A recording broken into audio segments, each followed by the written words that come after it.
आज हम स्टार्ट कर रहे हैं CPP 13 और पहले आप इसकी आंसर की लीजिए।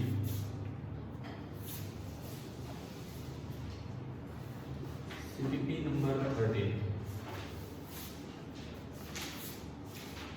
टोटल इसमें 16 सवाल हैं।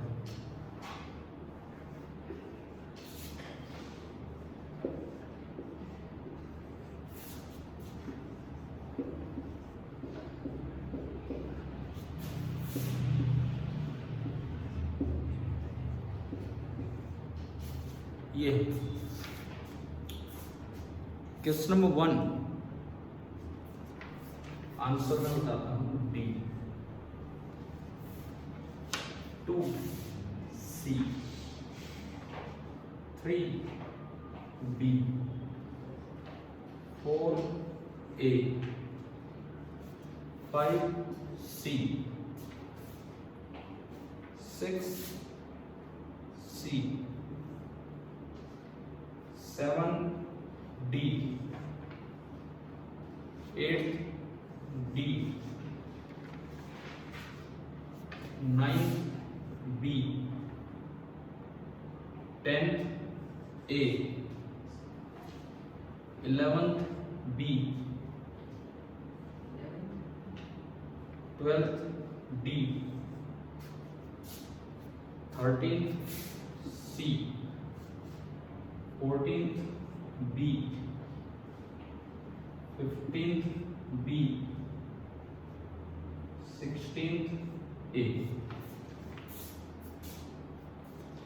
ये आपकी आंसर की है CPP नंबर 13 की। कितने हुए आप देखिए, मैं डिस्कस करवाता हूँ।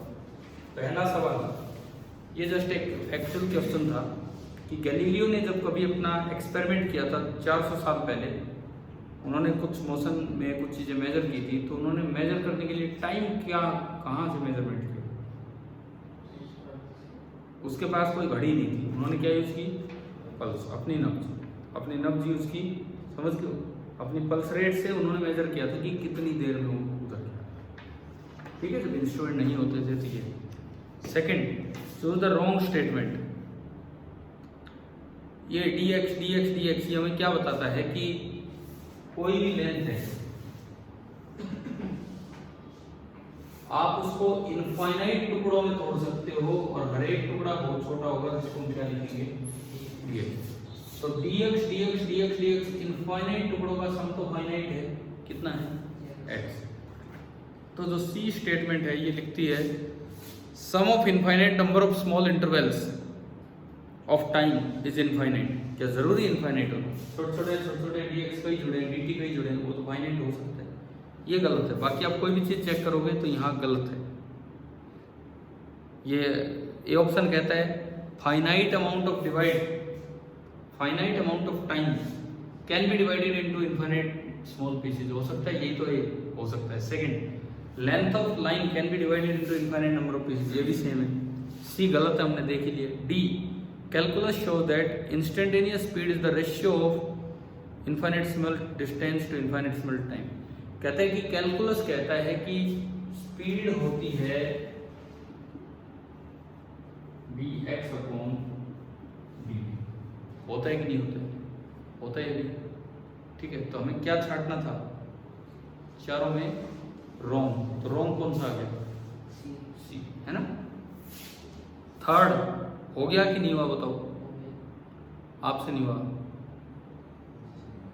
Position as a function of time दी है, तो rate of change of position मतलब velocity, rate of change of position मतलब dx/dt। एक बार डिफरेंशिएट करना है और उसमें t की जगह क्या पुट कर देना है? 5 पुट कर देना है, आ जाएगा। हो गया? हो जाएगा। Question number 4, velocity as a function of time दे रखा है, एक्सेलरेशन पूछा है। सेम सवाल, एक बार डिफरेंशिएट करके टाइम पुट कर देना है, आ जाएगा। आर्यन, हुआ कि नहीं हुआ? बताओ। तो यही तो हम सीख रहे हैं पिछले कुछ दिनों से। आप एक बार डिफरेंशिएट कीजिए और उसमें टाइम पुट कीजिए, आ जाएगा। ठीक है। Next, v as a function of x दिया है, एक्सेलरेशन पूछा है। जब v as a function of x दिया हो तो एक्सेलरेशन लाने का कौन सा फॉर्मूला था, dv/dt या v dv/dx? v dv/dx। तो ऐसे सवाल हमने पीछे किए हैं क्लासेस में, आप खुद करो या ट्राई, हो ज्यादा बेटर रहेगा। v एज इट इज रख दो और dv/dx निकाल के रख दो, फिर x की वैल्यू पुट कर दो, ये आ जाएगा। आ गया समझ? हुआ कि नहीं हुआ था ये घर से? हो गया। 6 again same question, v as a function of x दे रखा है, एक्सेलरेशन पूछा है। सेम क्वेश्चन, क्या करना है, v इंटू dv/dx। कॉपी में करवा रखे हैं, आपने किए हैं ज्यादातर, ये सारे कर लिए, हो गए? तो अपने डाउट्स पूछो, बताओ। ये हो गए क्या 5th और 6th? झूठ मत बोलना, हो गए। 7th हुआ कि नहीं हुआ? 7th बताओ, नहीं हुआ। 4th भी करवाऊं ना। v कितना दे रखा है, 2t प्लस 13, डिफरेंशिएशन करो, dv/dt 2 आएगा, कहीं उसमें टाइम रखने की जगह ही नहीं है, कांस्टेंट आ गया, 2 ही आएगा, 2 ही आंसर है। ठीक है, चले हम 7वें सवाल पे।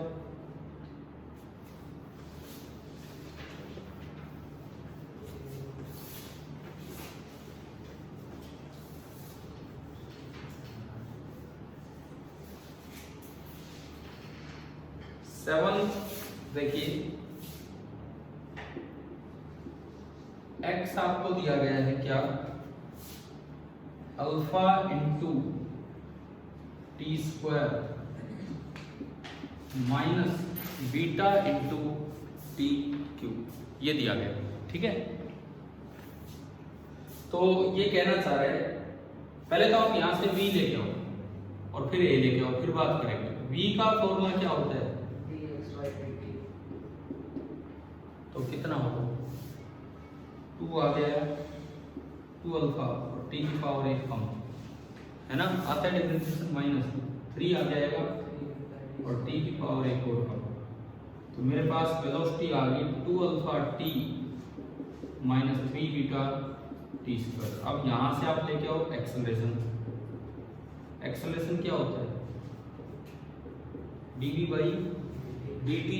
तो 2 अल्फा टी का तो डिफरेंशिएशन 2 अल्फा ही हो जाएगा, dt/dt 1, 3 बीटा बाहर आया और टी स्क्वायर का डिफरेंशिएशन आप कई बार कर चुके हैं, कितना होता है 2t, 3 into 2 6। तो जो एक्सेलरेशन आया वो आया 2 अल्फा माइनस 6 बीटा टी, ये आपका एक्सेलरेशन आया। रॉन्ग स्टेटमेंट छाटनी, पहला option, particle will return to its starting point. अच्छा, स्टार्टिंग पॉइंट पर रिटर्न करने का मतलब है कि डिस्प्लेसमेंट कितना हो जाए, 0।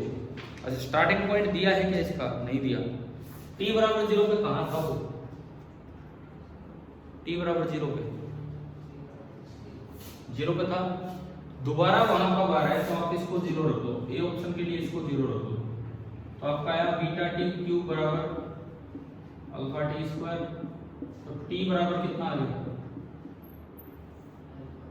तो दोबारा आ गया समझ, दोबारा अल्फा बाई बीटा टाइम पे वो फिर x बराबर 0 पे आएगा, तो स्टार्टिंग पोजीशन पे पहुंच गया। देखो क्या ए ऑप्शन यही है,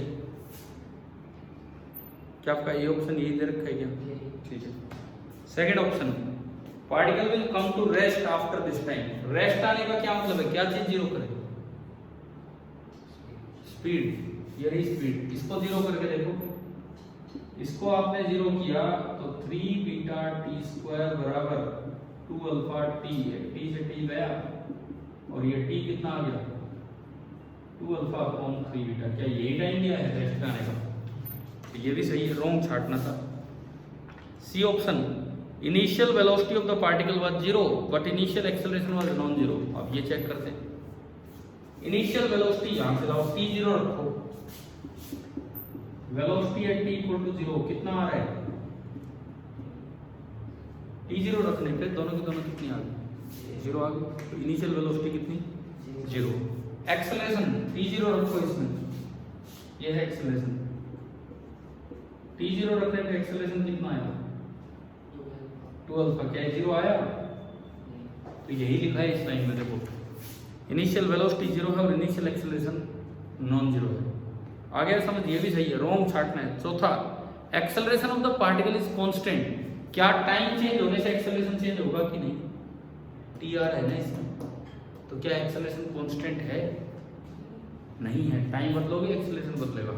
इसका मतलब कौन सा ऑप्शन गलत है? डी, यही हमारा आंसर हो जाएगा। 8th बताओ, कर लिया था हमने शायद पहले, है ना? 9th करवाऊं? ठीक है, हो गया। चलो इनसे नहीं हुआ, मैं देख लेता हूँ।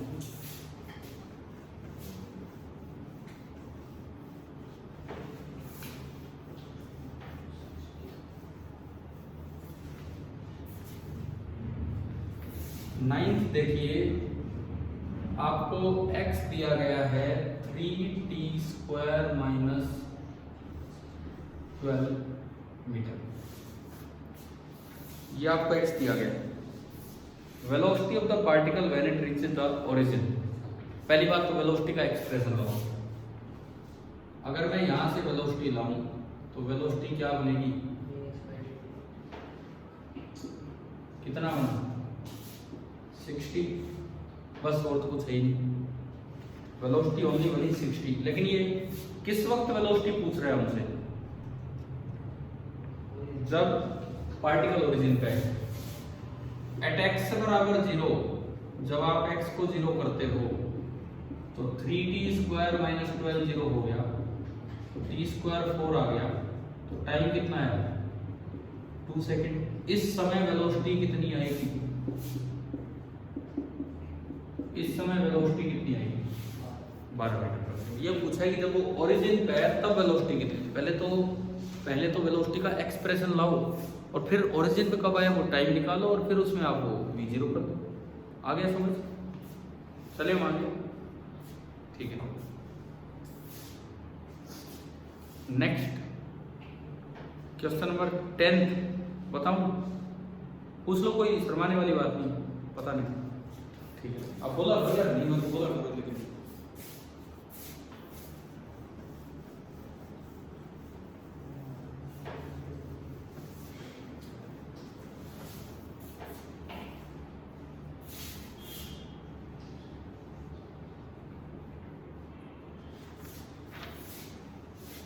the displacement of a particle moving on a straight line is x बराबर, देखो डिस्प्लेसमेंट अगर ये है ना, इसका मतलब t बराबर 0 पे वो ओरिजिन पे था, तभी तो किसी x पोजीशन को उसने डिस्प्लेसमेंट बोल दिया। पर डिस्प्लेसमेंट को अगर x बोल रहा है मतलब वो शुरू कहां से हुआ है? ओरिजिन से।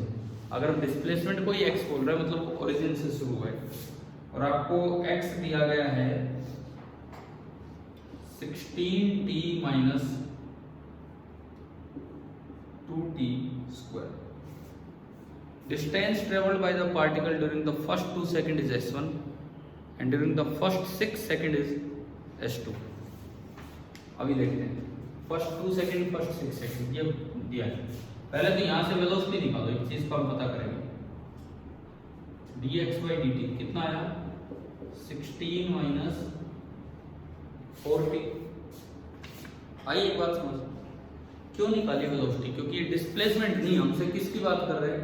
डिस्टेंस की। डिस्प्लेसमेंट के लिए वेलोसिटी नहीं निकालनी थी। आप इनिशियल पोजीशन निकालो, फाइनल पोजीशन निकालो, उनके बीच की डिस्टेंस, उनके बीच का गैप, वही क्या होता है? डिस्प्लेसमेंट। डिस्प्लेसमेंट ऑलवेज इनिशियल और फाइनल पोजीशन के बीच का गैप है ना? लेकिन अगर आप इसमें देखोगे, इस वाले पर्टिकुलर एग्जांपल में, इस केस में डिस्टेंस बोला है तो पता नहीं कभी रुका हो। एक बार देखो क्या रुका है क्या कभी? अगर मैं इसको 0 करूं तो टाइम कितना आया? 4 सेकंड में पार्टिकल रुका है। अब आप ये बताओ, 4 से अगर मैं कम रखता हूँ, 3 सेकंड रखता हूँ, तो वेलोसिटी पॉजिटिव आ रही कि नेगेटिव?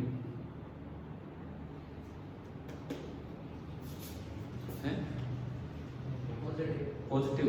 16 माइनस 12, वेलोसिटी पॉजिटिव है। 4 से मैं बड़ा टाइम रखता हूँ, 5 सेकंड रखता हूँ, तो वेलोसिटी पॉजिटिव आ रही कि नेगेटिव?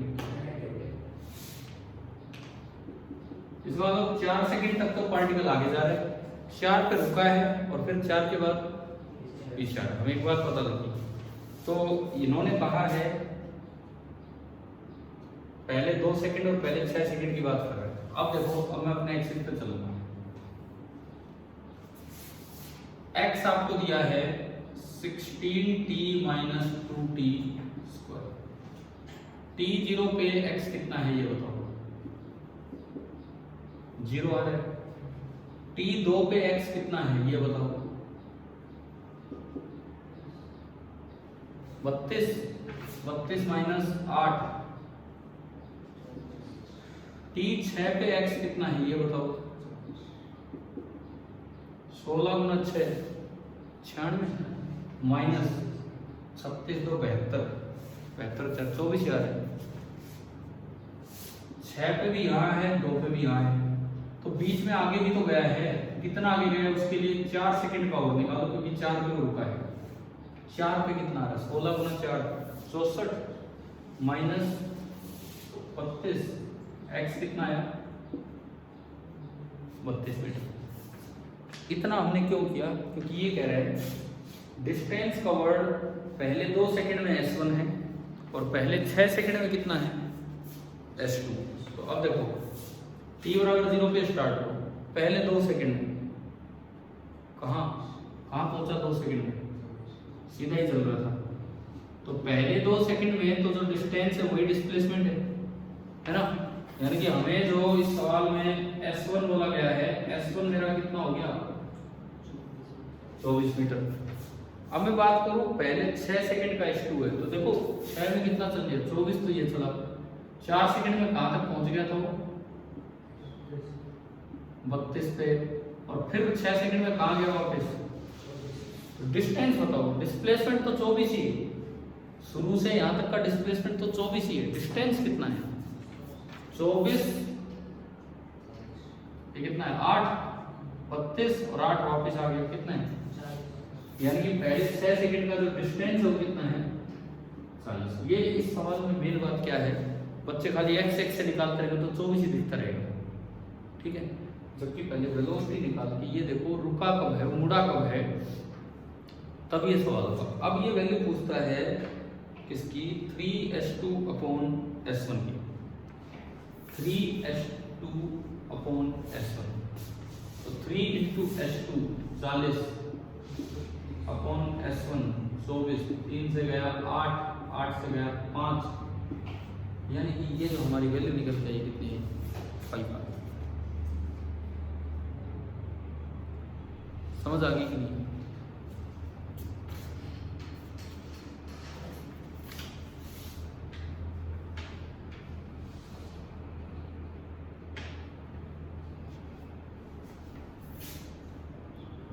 आगे बढ़े, ये सवाल नंबर 10वां अच्छा सवाल है, समझ आ गया है। कोई बच्चा जल्दी से ये नहीं करता कि कहाँ रुका कहाँ गया, वो डायरेक्ट x से निकालते रहते हैं। x से निकालोगे तो ये भी 24 है, 6 सेकंड में भी 24 आएगा। तो बच्चे कर जाते हैं 3s2 upon s1, s2 s1 cut के और 3 है इसमें एक ऑप्शन। हाँ तो वो बहुत से बच्चे वो टिक कर जाते हैं, आपने भी किया था किसी ने, तो आपने क्या गलती की समझ आ गया, ठीक है। ये सीपीपी जो हैं ये संभाल के रखने हैं अच्छे से, इनको कभी यूँ उड़ते फिरे कैसे भी करके कॉपी में अटैच कर दो, कॉपी में पेज की तरह अटैच कर दो, बहुत बढ़िया है ना। करो लेकिन इनको पूरा काम। आज मैंने आपको 2 और दे दिए, ये नंबर 13 है, 14 और 15, उसमें पूरी एक एक्सरसाइज है, section A B C D बन के, वो भी करेंगे सारे ना। आगे बढ़ो, सवाल नंबर 11 बताना है। क्या हमने पढ़ा भी है कि नहीं पढ़ा है कि अगर बराबर डिस्टेंस चलता है तो एवरेज वेलोसिटी हार्मोनिक मीन होती है, नहीं पढ़ा है ना। ये 9th क्लास में बताए जाते हैं अर्थमेटिक मीन और हार्मोनिक मीन, पता नहीं 9th बताई जाती है, पर फॉर एनटीएससी ये चीज़ें बता देते हैं। अब इसको दोबारा सीखते हैं हम। एक बात का ध्यान रखना, मैंने कहा था करके लाने के लिए, अब पक्का ध्यान था वो करके लाए थे।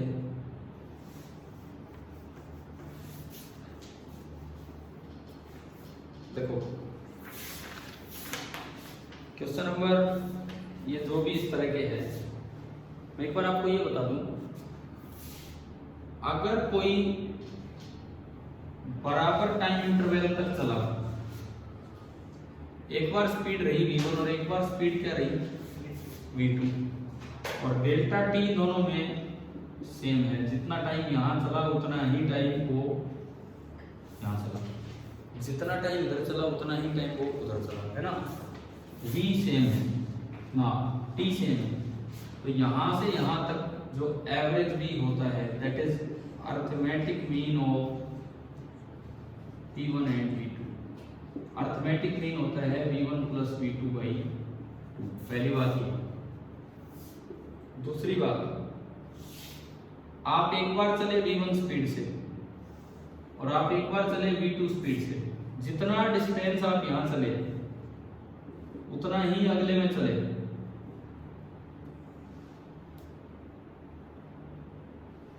जितना डिस्टेंस आप पहले में चले उतना ही दूसरे में चले।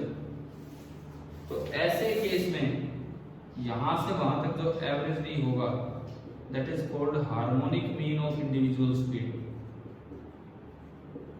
हार्मोनिक मीन का मतलब है जैसे दो नंबर है तो 2 v1 v2, 2 upon harmonic mean is 1 by v1। अगर 3 होते ऐसे तो 3 अपॉन हार्मोनिक मीन बराबर 1 by v1 plus 1 by v2 plus 1 by v2। अगर बराबर टाइम तक चले हों अलग अलग स्पीड से तो एवरेज स्पीड लाने का तरीका है दोनों वैल्यूज का आप अरिथमेटिक मीन निकाल दो। 3 आए तो तीनों वैल्यूज का अरिथमेटिक मीन निकाल दो। बराबर डिस्टेंस तक आप सेम स्पीड से चले तो आप क्या निकालो, उनका हार्मोनिक मीन। ये जो सवाल है, सवाल नंबर 11, इसमें बराबर डिस्टेंस चले हैं कि बराबर टाइम तक चले। ये अपने ए से बी गया और बी से ए ही वापस आया, तो डिस्टेंस ही क्या है दोनों का, सेम है। टाइम तो सेम नहीं है, गया तेज गया, आया धीरे आया है इस सवाल में, यानी कि डिस्टेंस क्या है दोनों का, सेम। तो अगर आपका डिस्टेंस सेम है तो आप देखो इसे कौन सा लगेगा और ये लगाओ डायरेक्ट और आंसर पाओ अपना।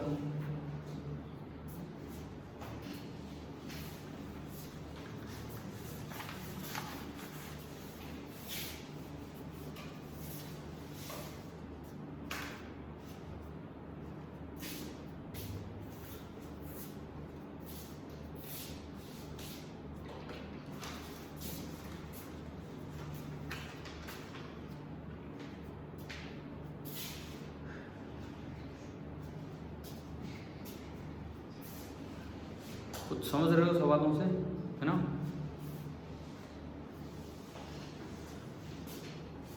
अगला सवाल, क्वेश्चन नंबर ये हो गया हमारे 11 हो गया, 12वां हो गया आपसे नहीं हुआ। देखो, car runs at a constant speed on a circular track of radius 100 metre और 62.8 सेकंड लगते हैं ऑन ईच लैप, एक पूरा राउंड होने में। एवरेज स्पीड और एवरेज वेलोसिटी कंप्लीट लैप में। देखो एवरेज स्पीड, कंप्लीट लैप मतलब कंप्लीट राउंड। एक कंप्लीट राउंड में डिस्टेंस कितना चला वो 2 पाई r और डिस्प्लेसमेंट कितना हुआ। एक कंप्लीट राउंड में डिस्प्लेसमेंट कितना हुआ 0। डिस्टेंस चला 2 पाई r और डिस्प्लेसमेंट कितना हुआ 0। एवरेज वेलोसिटी होती है डिस्प्लेसमेंट अपॉन टाइम और एवरेज स्पीड होती है डिस्टेंस अपॉन टाइम। तो एवरेज वेलोसिटी तो कितनी आ जाएगी 0 आ जाएगी और स्पीड कितनी आ जाएगी 2 पाई r अपॉन टाइम। टाइम का रखा है 62.8, पाई को रख दो 3.14 और देखो आपका आंसर आता है या नहीं आता है। आ जाएगा।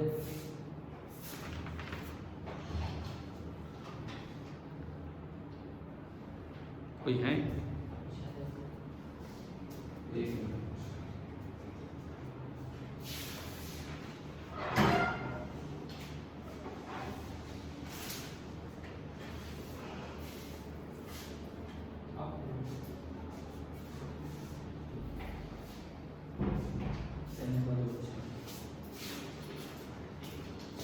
हाँ, ये आपका कौन सा सवाल हो गया 12 आ गया ना, समझ आ गया। 13th बताओ। हमें पता ही नहीं होगा पॉइंट ऑब्जेक्ट किसको कहते हैं। अब सुन लो, पॉइंट ऑब्जेक्ट तब नाम दिया जाएगा जब ऑब्जेक्ट चाहे कितना ही बड़ा हो लेकिन उसने जो डिस्टेंस कवर की है वो उसके साइज के मुकाबले बहुत बड़ी है। क्या अर्थ पॉइंट ऑब्जेक्ट है? अर्थ तो बहुत बड़ी है, लेकिन अगर आप उसका एक रिवॉल्यूशन की बात करो सन के अराउंड तो इतना बड़ा चक्कर काटते हैं कि अर्थ को भी हम क्या बोल सकते हैं पॉइंट ऑब्जेक्ट। क्या रेलगाड़ी पॉइंट ऑब्जेक्ट होती है? नहीं होती, बड़ी होती है। लेकिन आप कहें कि रेलगाड़ी गई कनीना से रेवाड़ी, तो कनीना से रेवाड़ी तो 35 किलोमीटर हो जाता है, उसके मुकाबले रेलगाड़ी क्या है? Point object. तो आपको ये छांटना है। देखो 4 ऑप्शन है, किस में पॉइंट ऑब्जेक्ट नहीं ले सकते? अर्थ रिवॉल्विंग अराउंड सन, बहुत ही लंबी दूरी है, 1 साल में पूरी हो रही है, अर्थ का साइज कुछ भी नहीं है उसके सामने, पॉइंट ऑब्जेक्ट लिया जा सकता है। दूसरा, mobile phone falling from top of Qutub Minar, यार मोबाइल फोन का कुछ भी साइज नहीं होगा अगर वो कुतुब मीनार से गिरे। अगर मोबाइल फोन इतनी हाइट से गिरे, मेरी हाइट से गिरे, तो वो पॉइंट ऑब्जेक्ट नहीं है, क्योंकि इतनी उसने डिस्टेंस कवर की, खुद का भी साइज है। लेकिन कुतुब मीनार से गिरेगा तो क्या है?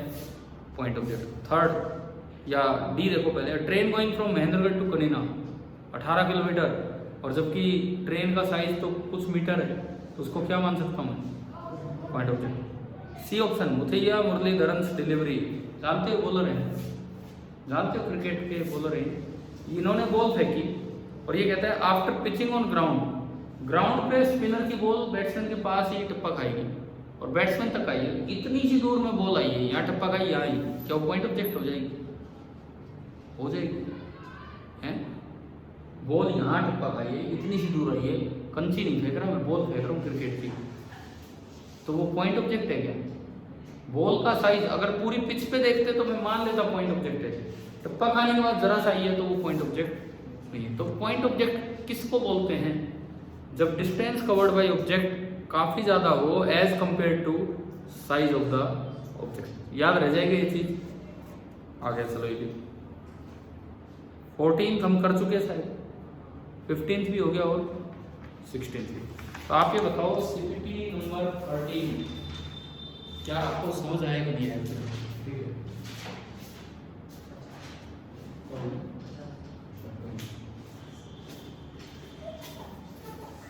अब देखो ये हमने सीपीपी डिस्कस किया। आपके जो अगले 2 असाइनमेंट्स हैं, दिखाओ मुझे, नंबर 14 एंड 15। अब आज का होमवर्क सुने, घर जाके तो करना जरूर करना है। 14 में सेक्शन ए है डिस्टेंस एंड डिस्प्लेसमेंट, कर लोगे? पढ़ लिया हमने। सेक्शन बी है average speed and average velocity, करेंगे ये भी, पढ़ लिया भी हमने। Section c velocity acceleration and average acceleration, ये अभी ही रहने देना क्योंकि इसमें मोशन अंडर ग्रेविटी भी है, कई चीजें जो अभी हमने पढ़ी नहीं है। सेक्शन डी भी रहने देना। तो आपका होमवर्क है सीपीपी 14 का सेक्शन सी ए और बी। ये सीपीपी 14 और 15 मिला के पूरी एक एक्सरसाइज है। आप देखो 14 में D2 तक फिनिश हुए और 15 में कहां से स्टार्ट हो रहे हैं? D3। 14 के बाद लिखा होगा टू बी कंटिन्यूड, 14 के एंड में। हाँ, तो ये अगले 2 में पूरा हुआ है। अच्छा, नीचे एक उस दिन पर्टिकुलर दिन की न्यूज है, वो उस दिन की है जिस दिन की डेट है। वो वैसे ही होता है, थोड़ा सा बस इंटरेस्ट साइंस की तरफ बने, क्या चल रहा है क्या नहीं, कि इस दिन क्या हुआ था क्या नहीं होता। अच्छा, क्या आज की क्लास क्लियर होगी यहाँ तक, है ना? कल डिस्कशन से पहले, कल की क्लास में डिस्कशन से पहले हम क्या पढ़ेंगे एक बार सुन के जाना है। आपने 3 इक्वेशंस डिराइव की थी, अब हम क्या पढ़ेंगे? 2 और इक्वेशन होती हैं यूनिफॉर्मली एक्सेलरेटेड मोशन की, 2 और इक्वेशन होती है। एक ऐसी इक्वेशन कि एक्सेलरेशन दिया नहीं है और ना ही एक्सेलरेशन पूछा है। देखो, आपकी पहली इक्वेशन थी v = u + at, उसमें a आ रहा है। दूसरी इक्वेशन s = ut + ½ at², उसमें भी a आ रहा है। तीसरी इक्वेशन v² = u² + 2a, उसमें भी a आ रहा है। तो अब a को हटा के हम एक ऐसा रिलेशन लाएंगे जिसमें s आता हो, u आता हो, v आता हो और t आता हो। S, U, V और T आता हो, A ना तो आता हो, क्योंकि A मुझे चाहिए भी नहीं, निकालना भी ना हो, पूछा भी ना हो, फिर क्यों हम उन इक्वेशंस का यूज करो? ऐसे करें। और फिर उसके बाद कल की क्लास में पढ़ेंगे, कई बार nth सेकंड का डिस्प्लेसमेंट पूछ लेते हैं, n सेकंड का नहीं। एक तो होता है 0 से 10 सेकंड का, और एक पूछ ले 10वें सेकंड में कितना चला, तो उसका फॉर्मूला भी हम लेके आएंगे। पहले बताओ काइनेमेटिक्स की शुरुआत कैसी हुई है? 1D मोशन कुछ आने लगा है समझ? तो कल जब आप आए तो सेक्शन ए और बी अगले 2 सीपीपी के वो आप पढ़ेंगे। ठीक है भैया?